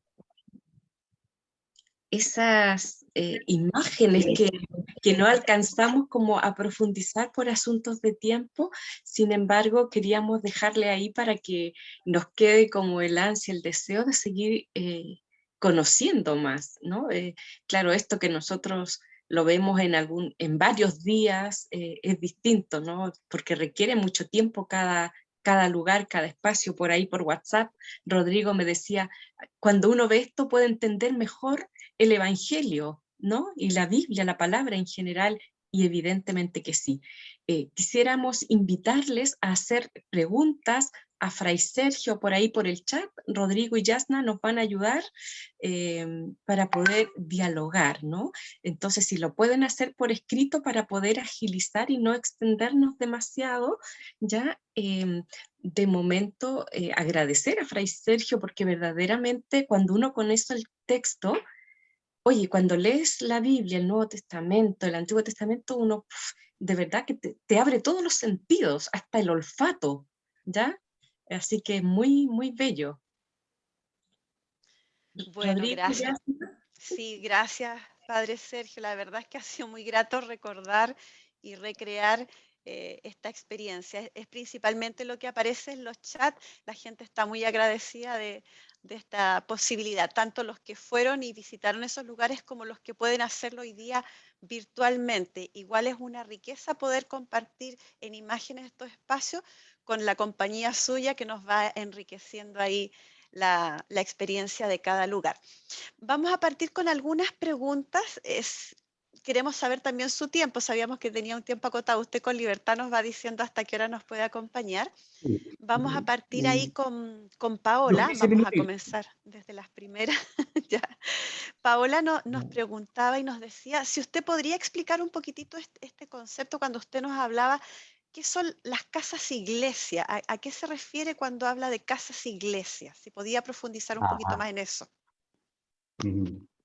Bueno, obviamente en los primeros tiempos de la época judío-cristiana, lo que es Nazaret y Cafarnaúm, no había estructura en sí. La estructura como la conocemos ahora de iglesia, donde está el altar, ¿no es cierto? El ábside, el altar, donde se celebra la Eucaristía.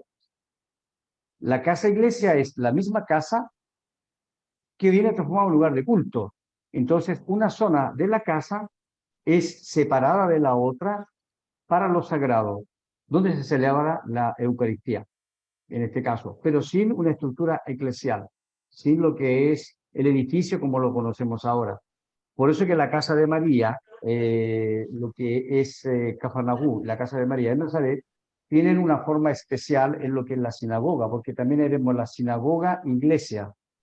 Cuando se ve la gruta de la Anunciación, a mano izquierda, el ábside está lleno de flores. Esas son pinturas de la época romana, que van del siglo I, siglo II, o sea, estamos hablando más o menos años 100. Y era una sinagoga, pero al mismo tiempo, en esa sinagoga celebraban la Eucaristía, o sea, la misa, al modo en el que lo celebraban en esa época, no como lo hacemos nosotros ahora, porque era una extensión del Shabbat.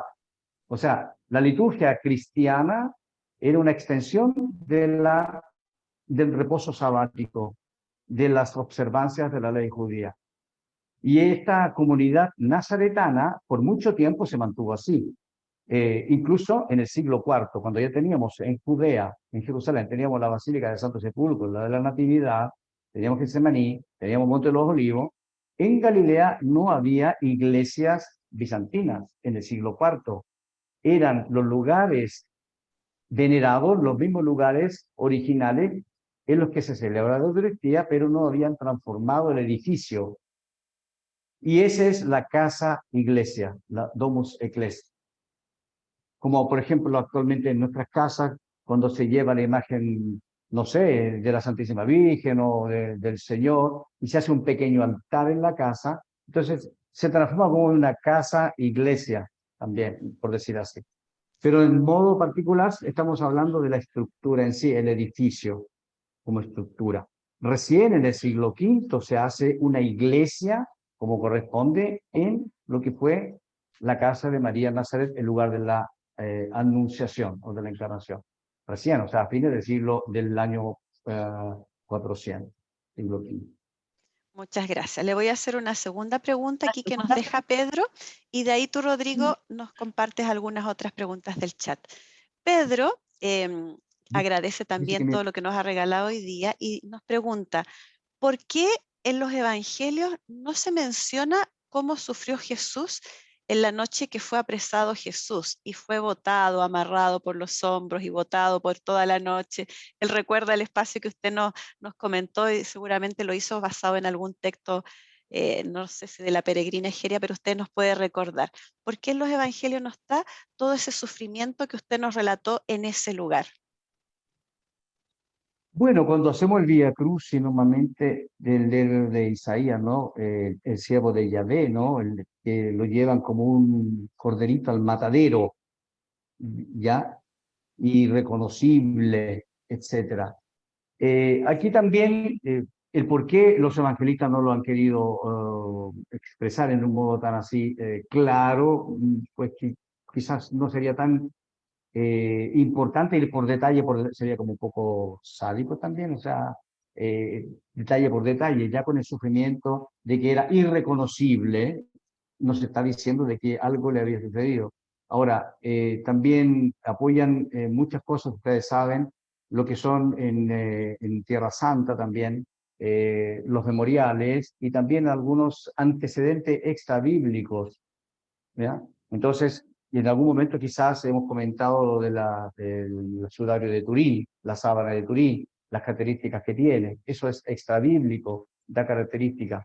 Pero y en lo personal yo pienso que el evangelista o los evangelistas o quienes han escrito, ¿no es cierto?, inspirados por el Espíritu Santo, nos han querido mostrar lo que ha sido el sufrimiento del Señor, ciertamente, pero también teniendo un cierto respeto quizás a todas las vejaciones, porque escupido, seguro, golpeado, todos sabemos cómo eran las torturas romanas, sobre todo en esa época, y yo creo que por ahí va la cosa. No sabría decir una interpretación precisa de lo que el autor sagrado ha querido expresar, pero sí lo que se refiere también a una cierta prudencia o también, no sé, porque hay veces en algunos textos como que es como poner demasiado la llaga en la herida. Nosotros cuando vemos, por ejemplo,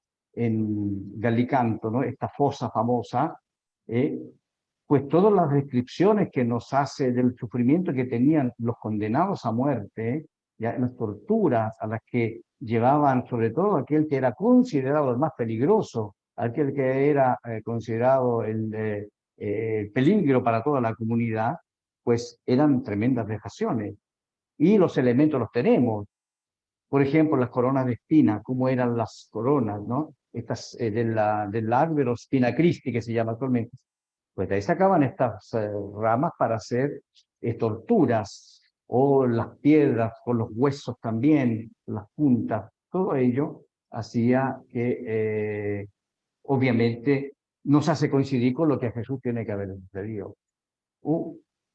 se me va a acabar la batería, dice el computador. Muchas gracias. Rodrigo, ¿tienes alguna par Sí. de preguntas más? Yo sé que el tiempo de Fray Sergio está terminando porque tiene en 15 minutos más que ir a rezar víspera y no la reza ahí sentado, tiene que salir. Entonces, en honor a tiempo de Fray Sergio, agradecer, la gran mayoría de la gente agradece muchísimo esto que estamos haciendo. Y hay preguntas muy curiosas, porque hay una pregunta, por ejemplo, ¿a qué huele el mal muerto?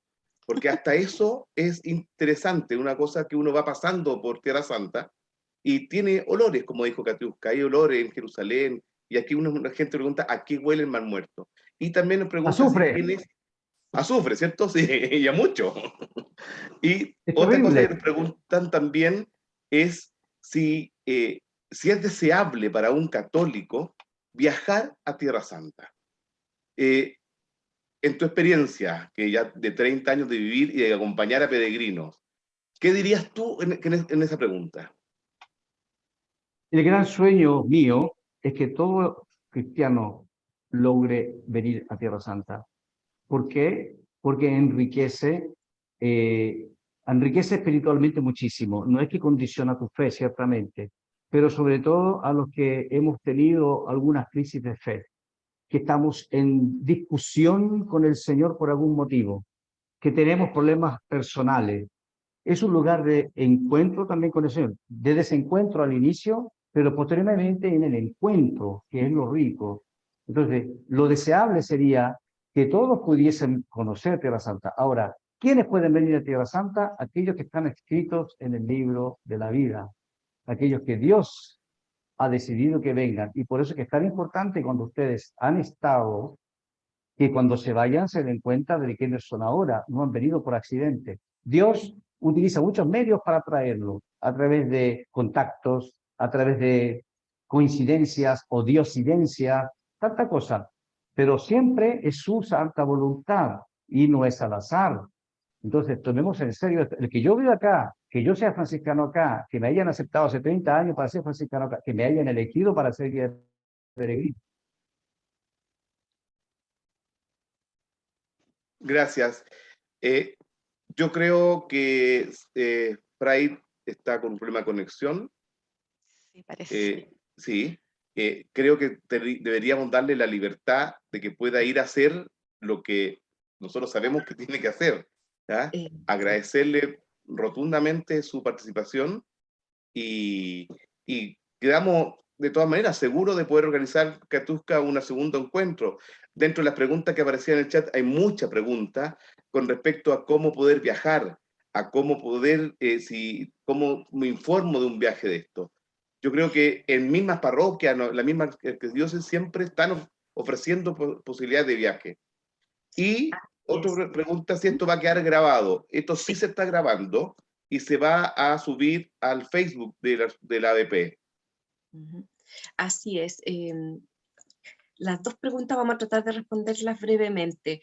Muchas parroquias están intencionando el viaje a Tierra Santa, lo mismo nosotros desde el Departamento de Animación Bíblica. Habíamos tenido la oportunidad de participar desde otros grupos, pero ahora desde la formación bíblica hacer esta experiencia de viaje, de estudio bíblico en contexto, queremos que ojalá sea una oportunidad para todos. Sabemos que el tema económico es complicado, por eso lo hacemos como un mínimo de un año de anticipación para que cada uno pueda ir reuniendo y juntando el dinero que se requiere.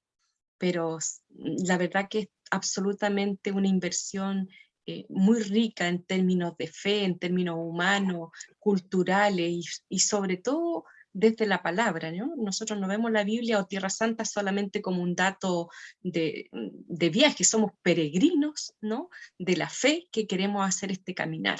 Así que ahora sobre todo que conocemos a Fray Sergio, a la custodia, este vínculo nos ayuda mucho, porque nosotros andamos en esta búsqueda de estudio de la cultura, de la palabra, del encuentro apasionado con Jesucristo y su evangelio, y evidentemente nos encontramos con los franciscanos que nos acogen, que nos acompañan en este proceso. Así que sí, yo mediante el próximo año haremos nuevamente este viaje, no obstante igual yo entiendo que alguna parroquia de Santiago lo está haciendo, ¿ya? Pero nosotros sí lo vamos a hacer Dios mediante el próximo año, le estaremos avisando oportunamente. Para concluir y para cerrar esto, quisiéramos comentarles una información muy acotada. Después se los enviaremos por los correos, pero este segundo semestre del año queremos intencionar y profundizar la fuerza del Evangelio. Lámpara es tu palabra para mis pasos, luz en mi sendero. Todo el sentido del camino queremos fortalecerlo en conexión con la sinodalidad, ya con este proceso que estamos viviendo con la Iglesia. En la siguiente imagen, si me ayuda Marcelo, comentarles que en agosto vamos a tener un seminario bíblico pastoral. Los 5 martes de agosto nos vamos a reunir para profundizar el fundamento bíblico de la sinodalidad, el fundamento bíblico de la centralidad de Jesucristo en nuestra vida personal y en la vida de la Iglesia. Vamos a ver el fundamento bíblico también de la dimensión de las mujeres, ¿no? En la Biblia, pero también en la actualidad.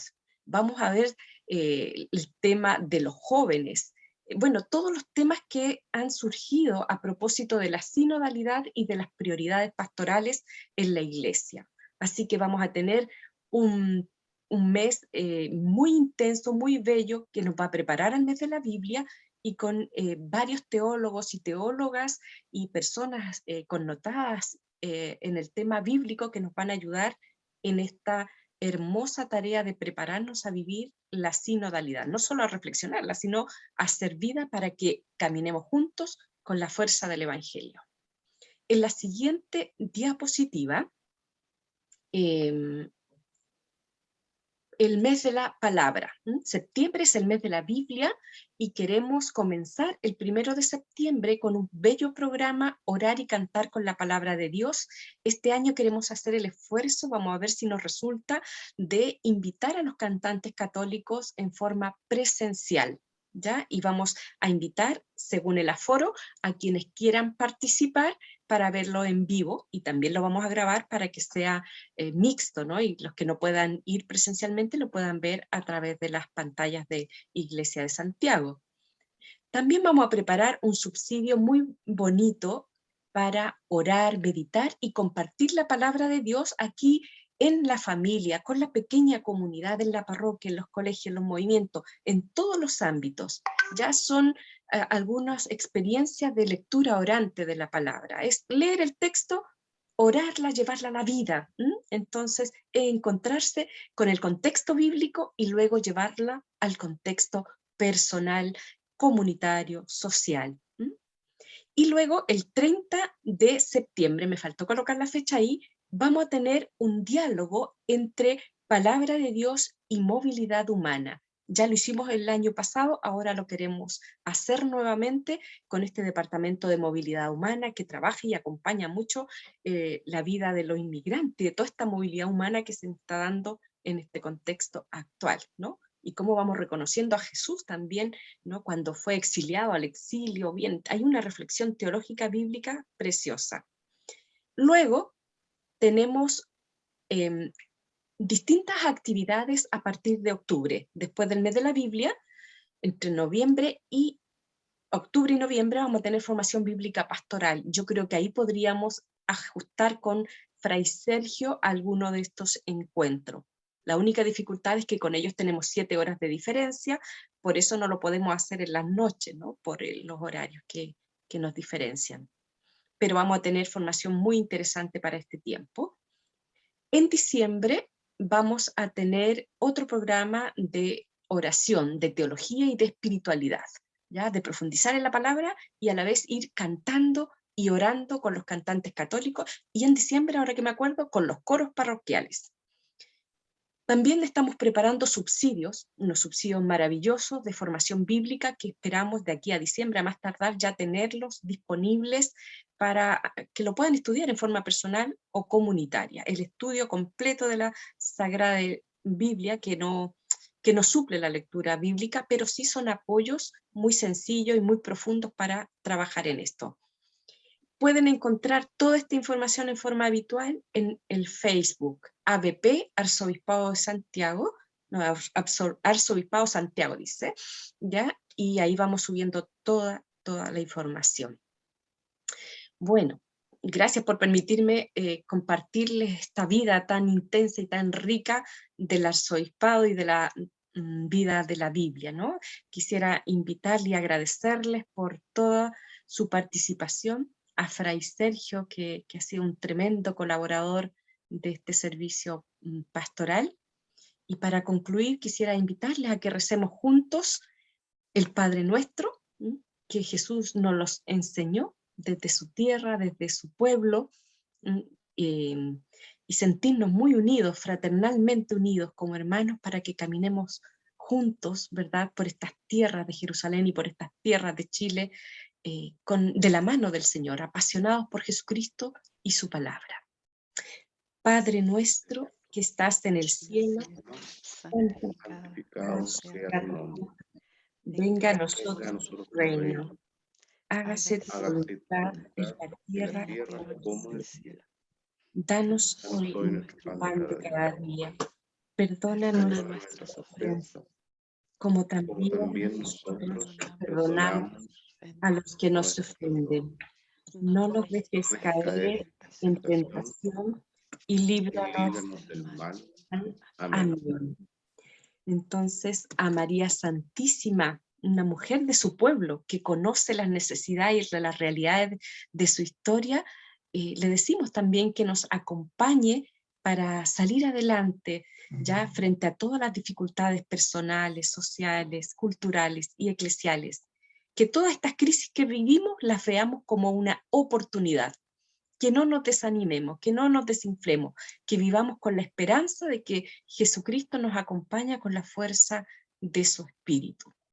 Entonces, María, que fiel a la palabra y discípula y peregrina de Jesucristo, y que hace realidad la palabra en sí misma, le decimos juntos: Dios te salve María, llena eres de gracia, el Señor es contigo. Bendita eres entre todas las mujeres, y bendito es el fruto de tu vientre, Jesús. Santa Santa María, Madre de Madre de Dios, Dios, ruega ruega por por nosotros nosotros, pecadores, pecadores, ahora y en la hora de nuestra muerte. Amén. Amén.